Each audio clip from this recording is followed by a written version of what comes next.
If you're looking to create, grow, and sustain your wealth, download and subscribe to the Pain Points of Wealth podcast at BeBullish.com with Bob, Ryan, and Chris Payne. It's your podcast for market insights, money tips, and real talk on the economy. Download and subscribe at BeBullish.com.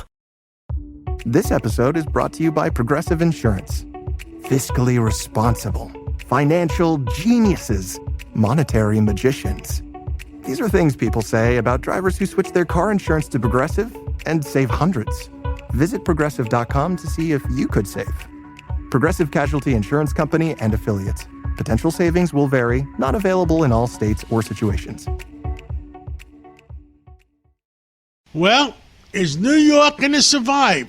With us is Paul Zuber, and he is Senior Vice President of the New York State Merchants Association. I mean, what do you really call it? I keep forgetting, Paul. You represent the Business Council. You represent 3,000 members up there.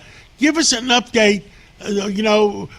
What the heck is going on? We got a new mayor in New York City. Is the state going to survive, or is the state going to capitulate to the city?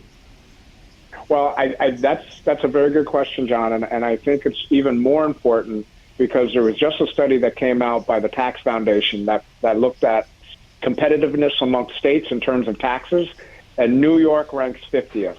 We are the 50th state, number 50 in terms of tax competitiveness. The only ones we're last, right? And so New Jersey follows us, and then California. So we are in a problem zone when it comes to taxes. And I think what the big question will be coming into the next legislative session, 2026, is what do we do? There's been all this talk about raising the corporate income tax, raising personal income taxes, but we are already behind 49 other states when we talk about our tax competitiveness. And once you start raising taxes on businesses or individuals, that's where people leave. And you know who's in the top 10 in terms of tax competitiveness? Texas and Florida.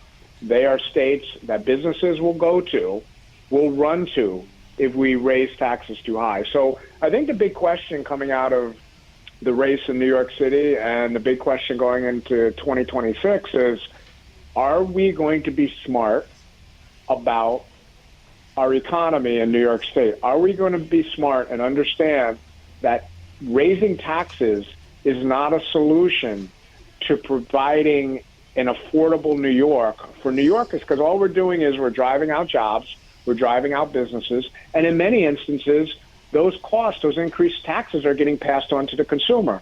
And that's something that we have to understand. And it has to be clear to our legislators, it has to be clear to the governor that increasing taxes is not the solution. Understand how having universal child care could be a transformational issue for New York State. Business Council has supported universal child care. But again, raising taxes to do these type of things is not the solution.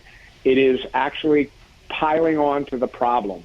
We talk about this issue of abundance, this book that came out recently. That's an example of where we pile things on best intentions, but we're piling things on. And when we pile taxes on, we are guaranteeing that New York State will stay in the position that it currently is, where we're getting our butts kicked by Texas, we're getting our butts kicked by Florida, we're getting our butts kicked by North Carolina.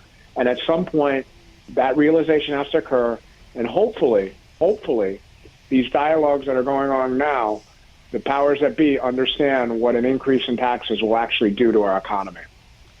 Understood. And then I'll tell you, my problem is, we have a lot of businesses in New York, and remember the old expression, do we put all our eggs in one basket? So we are reevaluating, and I'm sure everybody in the city and the state is reevaluating. Well, should we lighten up? And that's going to go for further discussion over the next few weeks with the two of us. Oh, well, absolutely, John, because one real quick thing. People have to remember, in New York City, you also pay a business corporation tax on top of the state franchise tax, on top of a 30% MTA surcharge. So if you're a New York City corporation, you're already hit with close to like 16% in taxes. So if people end up raising the corporate tax, it's just going to put you at the 20% level, and that's not even including the 30% MTA surcharge. So we have to understand this is not a solution.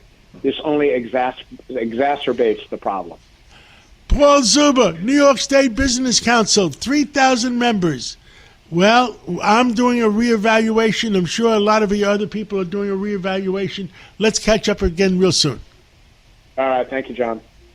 If you're looking to create, grow, and sustain your wealth, download and subscribe to the Pain Points of Wealth podcast at BeBullish.com with Bob, Ryan, and Chris Payne. It's your podcast for market insights, money tips, and real talk on the economy. Download and subscribe at BeBullish.com.